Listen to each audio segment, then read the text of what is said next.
The stage, the director of Before We Go, Chris Evans.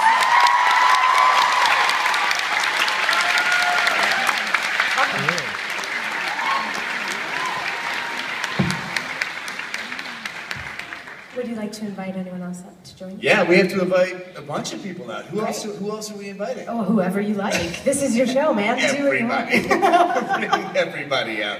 Who else do we have? We have everyone. We have McGee and Mary and Mark Casson and Alice and we have Karen and Howard and Bill. Everybody's coming out. Thanks, everyone. Welcome. All right. I saw this hand first, so I've got to go here first. So go for it. Oh, yes. Yeah, hey.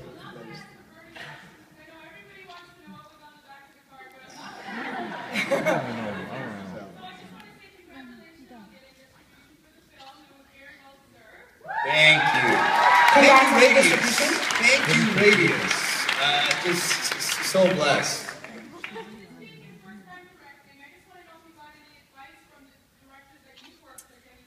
Sure. Great. So the question's around advice from any of the directors you've worked with on your directorial debut? Well, it's tricky because directing is such a multifaceted thing. It's hard to kind of, specify one part of the process. But I did have a few directors that just said, don't be too proud. You're surrounded by a lot of people who know what they do. This is my first time out. I don't know what I'm doing. I know what I know what I don't know. And don't be too egoic to lean on people. You're surrounded by really talented people who have extensive experience, so make sure you utilize that information. And I did. Cool. Thank you for your question. Yes, I saw a hand here and then up there, yeah. Mm-hmm.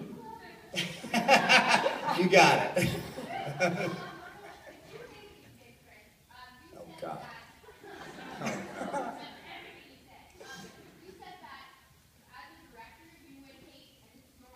Oh, no. Oh, no. Did I say that?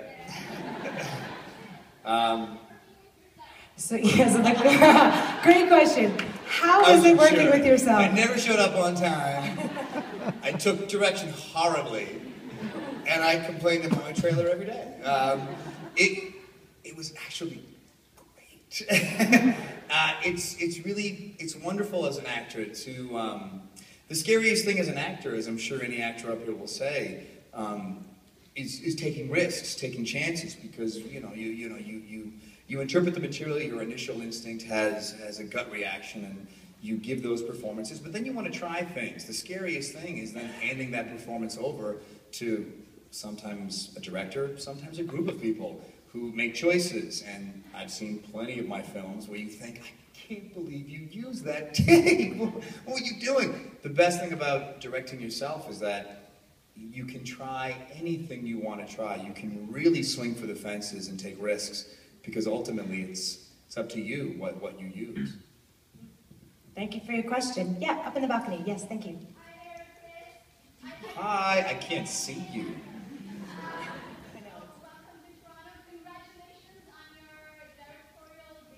Oh, you're up there. Gotcha. That was the good hand gestures.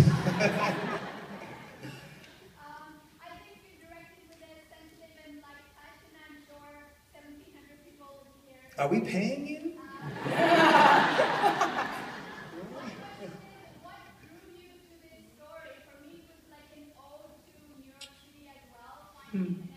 Sure.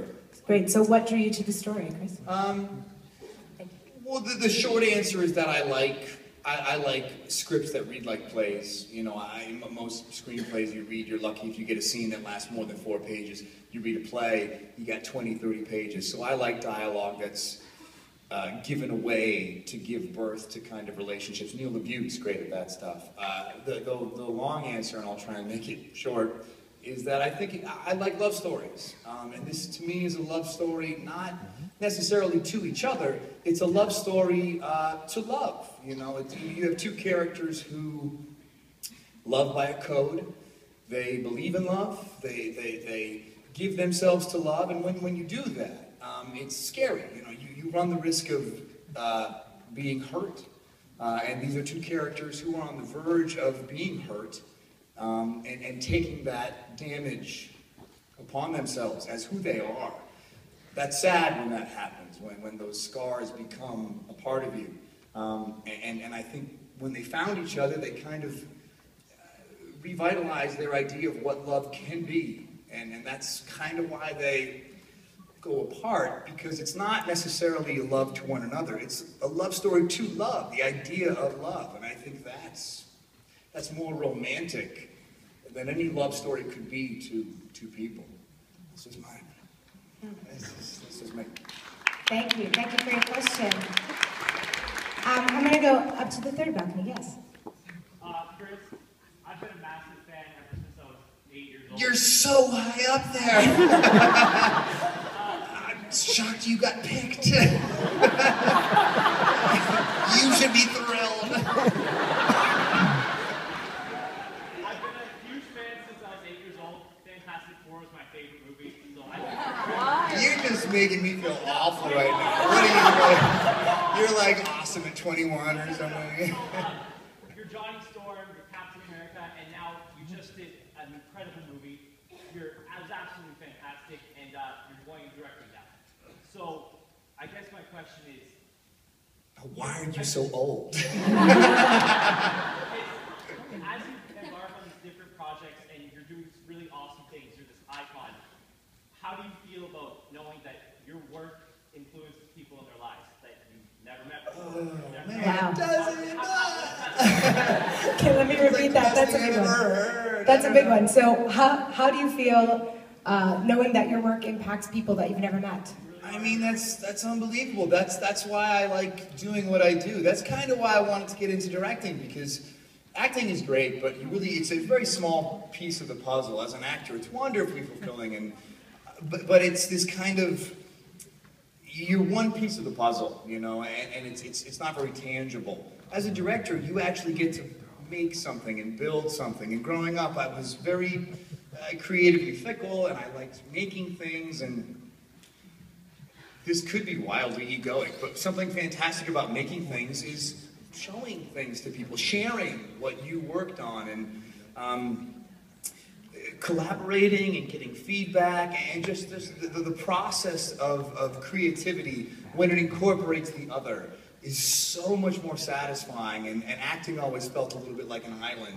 Directing is kind of the bringing in of so many people, from prep to production to post to this. So for me, it's to think that it's actually affecting people in a positive way is beyond fulfilling, and I really hope to continue doing it, and that's why I'm kind of addicted to directing now. Well, thank you. I don't want you to throw things at me, but we have time for one more question, and I apologize if it is not your question. What's your favorite color? But I'm going to choose. It's blue. I'm like, I feel slightly in danger. Yes.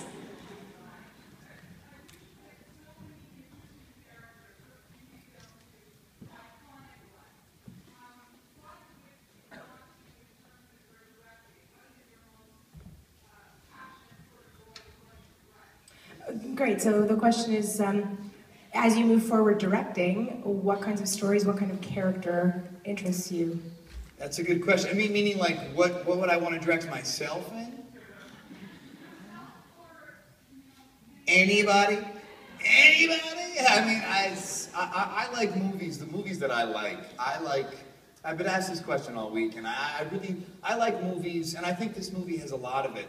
I like movies that kind of capture, Cameron Crowe does it phenomenally well, little moments that really don't matter to most other people, but to the user, the experiencer, in that moment, it's everything. And if you can kind of capture that moment beautifully and slap some good music on it and make it really special and unique, it all of a sudden becomes iconic, you know. And I kind of like, I was watching Breakfast Club today in my hotel room with my family. And you just have these little moments that, you know, if you try to explain it to someone else, it's not going to be the same as to the person who was in the middle of the experience.